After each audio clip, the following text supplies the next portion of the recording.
Greetings and welcome back to Room 303 and our chats with Emily, as we are calling our readings through the poetry of Emily Dickinson. We are using the Johnson edition. Johnson will be important, especially for the conversation here of poem 229, a Burdock clawed my gown. Now, this is an interesting poem in the corpus of Emily's poetry, because here we get to look at Emily, the political Emily. That is to say, we know that there had to be all kinds of politics shared in the house, talked about and the like. And Emily, well, what were her political proclivities? And we come to find out they side with Daddy, and they're fairly conservative in this poem. Now, our assumption is that you've been following our stuff at learnstrong.net, down that left-hand side, Chats with Emily, our playlist. I'm hopeful that you've already worked through our set of introductory comments. I'm hopeful that you've already worked through the preceding 228 poems we just finished with Blazing in Gold.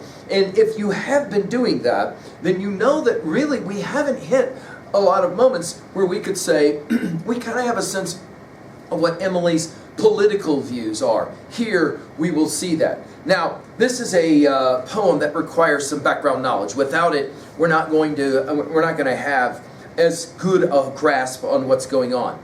Johnson makes the observation that the poem here will be associated with a letter that Emily wrote to her brother Austin in 1861.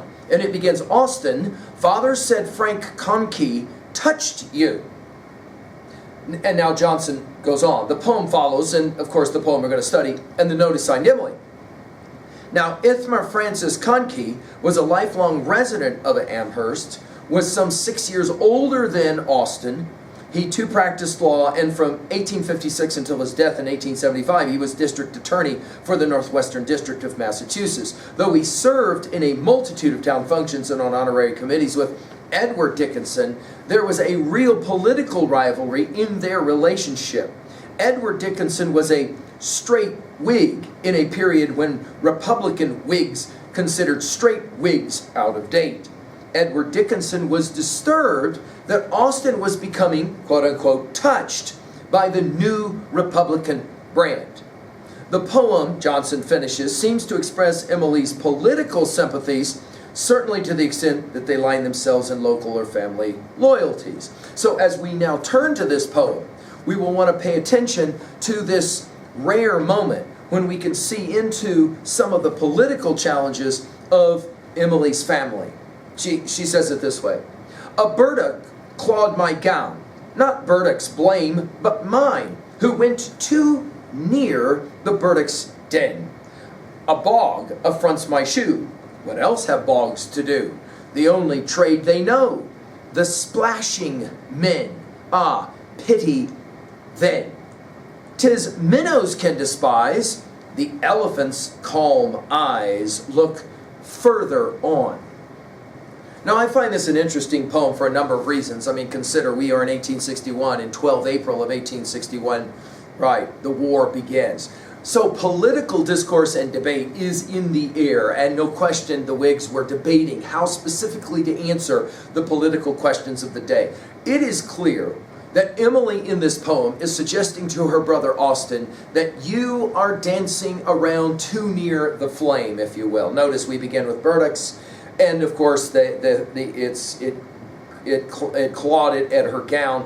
Why? It isn't the Burdock's blame. It isn't the fault of the Burdock, but actually mine. That is to say, who's to blame for radical political ideas? Well, it's not the ideas. It's the individual who comes too near them. Notice she says it, who went too near the Burdock's den. That is to say, too near maybe Frank Conkey's new Whig political views. She comes from Burdock to, notice this connection between nature and the point she's making. It's remarkable.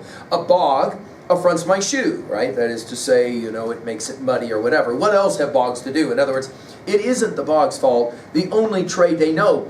And then she'll call it the splashing men. That is to say, the politically lost, possibly.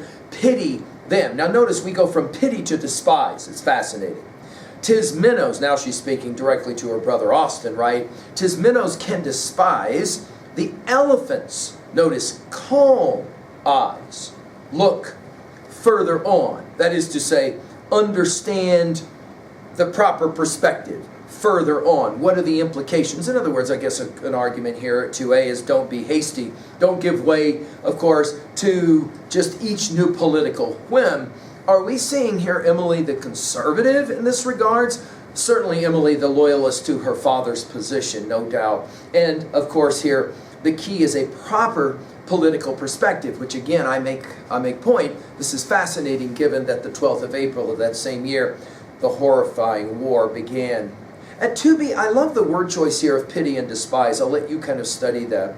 At 3a, well, we have to think of text, classic texts like Milton's Areopagitica. We've given full lectures at learnstrong.net. Think about Swift's Gulliver's Travels, Pope's Essay on Man. Also, attempts to try to capture some political views. And we've talked about all those titles as well at learnstrong.net. Finally, to own a text like this 3b, when was a time when you were quote-unquote touched by a new political idea and friends were a little bit concerned, maybe even cautioning you against that position? And to what degree do you find a poem like this humorous and even maybe, we would say, a little bit sad? Thank you.